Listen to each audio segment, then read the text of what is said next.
Everybody wants to have the yard and the garden that's the envy of the neighborhood. And Perry, our good friend from Classic Landscapes and the Ellerslie Gift and Garden Center, joins us with some great. I hope I'm not.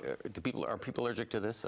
No, oh, no. Good. Shouldn't be allergic to it. Maybe some people, I guess, are. But all right. When you send me a sheet talking about what you're going to be discussing on the show, you put kind of a headline on it, and you call this bulletproof plants. I call it bulletproof plants. I know a lot of times people are a little apprehensive when we talk about gardening. A lot of times maybe we have to do some landscaping in a new home or a new development. Okay, we understand that. But a lot of times people are thinking, listen, I kill everything, you know, and so no matter what I do there, it dies. And so what I did is I brought a selection of plants today that are as close to bulletproof as it gets. I mean, they're really low maintenance, really easy to take care of. Obviously, there's some things you want to take care of in terms of planting. You want to make sure you have nice soil and stuff like that. Once you get them established, they're super easy. You can go away for vacations in the summer. They'll be beautiful when you come home. They'll survive our winters. And so, again, I brought sort of a wide selection here to talk about. All right, let's go through them. Okay, so what we've got maybe just off to your left. The first one just right on the edge of the screen there is a spirea. Now, spirea is sort of a range of plants. This one's a Shirobana spirea, so sort of a green leaf, has small pink flowers, kind of pink and white flowers, really attractive to butterflies and bees. There's a range of spirea. Again, they're going to grow typically kind of that 2 to 3 feet max height, even some a little bit shorter, so a good small size for most yards. Also, you can get some that are like yellow, colored foliage, get really red in the fall. There's one called the Gold Flame that goes a really bright red in the fall, really cool fall color. So again, easy to take care of. Then what I've got right here, the bright yellow is actually a variety of barberry. And barberry the yellow and the purple one just behind it. Now, barberry was kind of off the market for a long time because it was thought to be a vector for wheat rust, which is a pretty significant agricultural pest. Obviously, a lot of wheat around here. And they found that really wasn't the case in terms of transferring that pest. And so it's been back on the market, maybe 10 years or so now, give or take. Lots of selections, a little bit thorny, so you don't maybe want to give it a big hug. But again, super hardy, super drought resistant, and maybe not a big deal this year with all the rain we've been getting, but in a general sense, you don't have to do a lot to take care of it. Really cool colors in terms of the purple and the yellow is very bright. Again, adds impact to your yard. You can use them as hedges. Again, with them being a little thorny, it'll be a smaller hedge, but will keep people away if there's areas of your yard you don't want people walking through and stuff like that. Now, so this taller plant here that you were asking about allergies earlier, this is a yarrow. Yarrows are really easy to grow, super attractive to butterflies and bees as well. Kind of, you can see sort of a small flower head.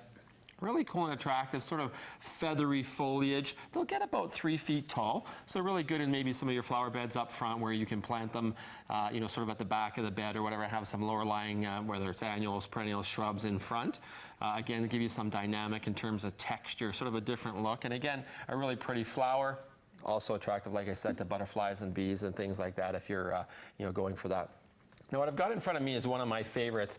When I talk about bulletproof plants, the Stella Daylilies is just one of the best. You'll see them a lot in areas where maybe shopping centers where they have lots of asphalt and these little islands that are really harsh conditions.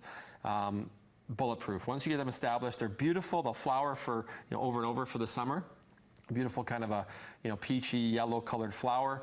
Again, they'll get very full. They're not super large plants, maybe a couple feet tall at most, and again, super easy to take care of.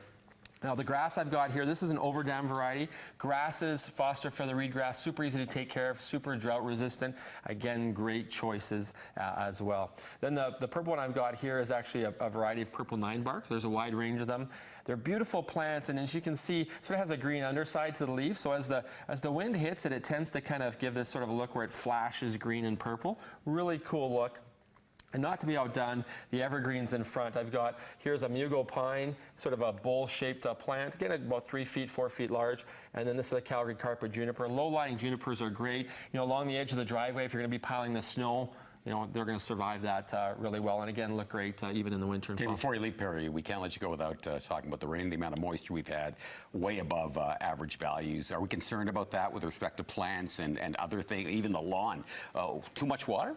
Well, the lawns are looking really good. I think in plants, generally speaking, they're very adaptable. One of the issues with some of the newer plantings is if you don't have a large planting hole, very clay-based soils, it can hold the water, and your new plantings can show some water stress. Just take it easy, maybe peel back some of the mulch if that's the case. Obviously, you don't need to add water. but just allow them. You don't need to pull plants just because they're looking stressed. They tend to be, again, very adaptable.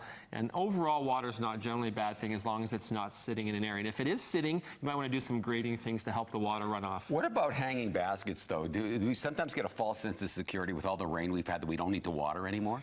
That's actually true, because hanging baskets, a lot of times the foliage will keep the rain from getting into the basket. Because I kind of lift the basket after the rain. It still feels pretty light. Yeah, so then in that case, you definitely want to water, because there's not a lot of soil in there, so keep them looking good. You don't always want to assume that you are getting water. All right, thanks, Perry. Got a lot in there. For more great ideas on how to make your yard the showpiece of the neighborhood, you can check out the Ellerslie Gift and Garden Center. They're on the corner of Ellerslie Road, Calgary Trail, across the street from Classic Landscape.